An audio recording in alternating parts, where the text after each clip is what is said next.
The movie, 12 Years a Slave, begins with a scene where a white man is showing Solomon and the other slaves how to cut and clean sugar cane. Solomon Northup is a black man who was born free in New York in 1808. When he was 21, he married Anne, and they had 3 children and a happy life. Solomon had different jobs in Saratoga, like building things and playing the violin. He also worked at the United States Hotel when it was busy. Solomon is looking for a job. He meets 2 white men, Brown and Hamilton, who seem nice. They're looking for a musician for their circus going to New York City and Washington, D.C. He doesn't tell his wife. Brown and Hamilton tell Solomon to get papers saying he's free. Solomon thinks they're trustworthy, so he does it. One night in Washington, D.C., after having drinks with them, Solomon gets sick. He can't remember well, but he knows they took him outside to see a doctor. When he wakes up, he's in a dark cell with chains on his wrists and ankles. Solomon has been locked in a cell for a while. James Birch comes, who sells slaves, and Solomon asks why he's in the cell, and Birch says he's now a slave. Birch starts hitting Solomon with a whip. He stops and asks if Solomon will admit he's a slave, but Solomon won't. So, Birch keeps hitting him. Later, Birch warns Solomon not to say he's free or talk about being kidnapped, or he'll be killed. In the next few days, Solomon learns he's at a place called William's slave pen. He meets others who were kidnapped, like Clemens Ray and a child named Randall. After a while, a woman and her daughter are brought in. They're Randall's family, his mom Eliza and half-sister Emily. They all cry and hug each other. Solomon and the others are taken onto a steamboat on a river called the Potomac. They don't know where they're going. Eliza and Clemens are very sad because they don't want to become slaves in the South. They finally arrive in a place called Richmond, Virginia. They are taken to a place owned by Mr. Gooden. There, Solomon meets Robert, who was also kidnapped and made into a slave. Later, they are put on a ship called the Orleans, except for Clemens who managed to escape to Canada. The ship stops in Virginia, and Solomon makes friends with a man named Arthur, who's also been kidnapped. Solomon, Arthur, and another man, Robert, plan to take control of the ship and go back to New York. Sadly, Robert gets sick and dies.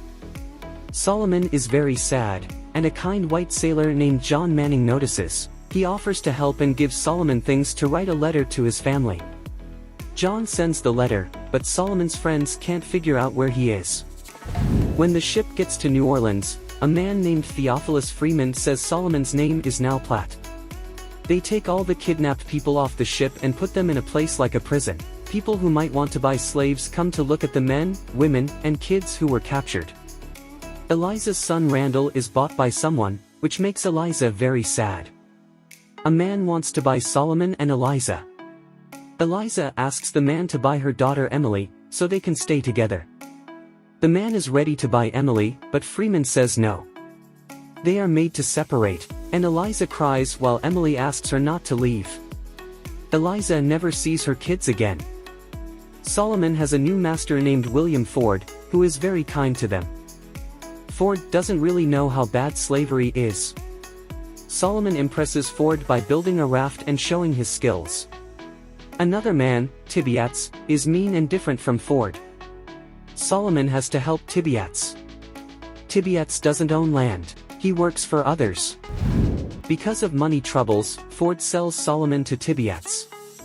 They go to another place owned by Ford, where Mr. Chapin is in charge. One day, Tibiats gets angry at Solomon even though he did what he was told. Solomon fights back when Tibiats tries to hit him. Chapin stops them and says Solomon shouldn't be punished. Tibiats leaves but returns with 2 men. They tie up Solomon and talk about hanging him. Chapin tells them to go and tells Ford what happened. But Chapin doesn't untie Solomon, which is confusing. Life for slaves like Solomon is very uncertain and full of fear. Masters can be kind or mean without warning. Nobody dares to help slaves in trouble. Kindness is rare on the plantation because anyone helping a misbehaving slave gets punished too. Slaves' lives are controlled by their masters, and even small things like a bad mood can lead to violence. Ford's kindness saves Solomon, but the slaves are still powerless. Their master's actions determine their happiness. Ford and Tibiats are different, but both contribute to Solomon's suffering. Ford sells Solomon despite being kind, which shows that even kind actions can hurt. Slaves like Solomon are always at the mercy of their masters, whether they're nice or not. Solomon gets sick on Eps's plantation. Even though he's still unwell, Eps makes him work in the cotton field. But Solomon isn't good at it, so he's sent to the gin house. Eps is really mean and makes slaves suffer. He makes them dance for hours and beats them if they stop. Being a slave means being scared, tired, and hurt, according to Solomon. Patsy, another slave, is strong and pretty, but she goes through awful things. Eps hurts her, and his wife is mean too. She even asked Solomon to end her pain. Caterpillars destroy Eps's cotton, so they switch to sugar plantations. Solomon works for Judge Turner. He's a driver, meaning he has to whip lazy slaves or get whipped himself. In Louisiana, slaves got some money on Sundays. They buy simple things with it. Solomon earns $17 by playing the violin. He enjoys counting and thinking about buying stuff. When Solomon's away, he learns that Eps hurts Patsy a lot. Eps's wife is jealous. Solomon can't help Patsy, who's in much pain. Solomon talks about the really hard work slaves have to do on a sugar plantation. They only get a break once a year, during Christmas. This is a special time when they eat, dance, and have fun with others from different plantations.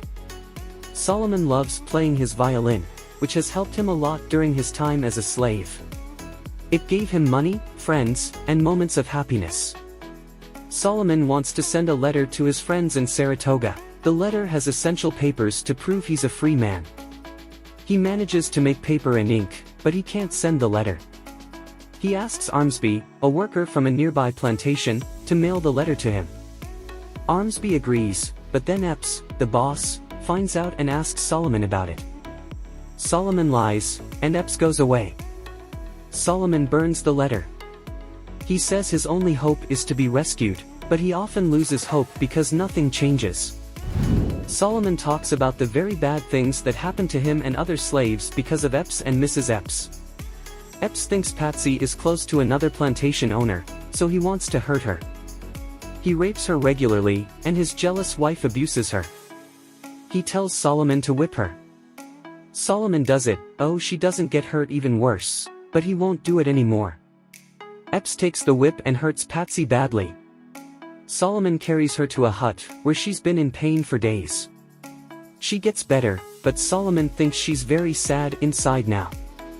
Solomon notices that Eps's oldest son has learned to be cruel from his father. He's young but doesn't care about hurting the slaves. He enjoys whipping them and treating them like animals. Solomon thinks it's no surprise that people like Epps become so mean when they're taught to treat others that way from a young age. Epps hires a carpenter to build a house. One of the carpenter's workers, Bass, becomes friends with Solomon. Bass is a good white man from Canada who has smart ideas and a kind heart. He often has different thoughts than others. One day, Solomon hears Bass argue with Epps that slavery is really wrong and should stop. This gives Solomon an idea. He tells Bass that he's not a slave, he was taken and should be free. They write a letter to Solomon's friends at night, and Bass promises to send it. They think they'll get an answer in about 6 weeks. After 4 weeks, Bass has to leave his job, but he says he'll come back and visit before Christmas. Bass returns and tells Solomon that he hasn't heard from anyone in his hometown yet. He says he'll go there in the spring to find out about Solomon. This makes Solomon feel hopeful. After Christmas, while they are working, 2 men arrive in a carriage. Solomon explains what happened when his letter got to his hometown. His wife and children were happy to know he was alive. They got help from a lawyer named Henry Northup, who was also Solomon's friend. The lawyer told the governor that Solomon was taken illegally and got permission to help him. But Solomon was known as Platt in New Orleans, so nobody knew him by his real name. The lawyer guessed that Bass helped Solomon with the letter and found out where Solomon was. The sheriff and the lawyer come to the plantation, confirm Solomon's identity, and he leaves with them. In the last part of the story, Northup and Solomon go to New York. Northup tries to take legal action against James Birch for kidnapping Solomon, but Birch lies and says Solomon wanted to be a slave and go south. Because Solomon is black, he can't speak in his own defense in court. After this, they go back to Saratoga. Solomon is very happy to see his wife and kids again. And that's all for today, guys. Don't forget to subscribe to our channel, and thanks for watching.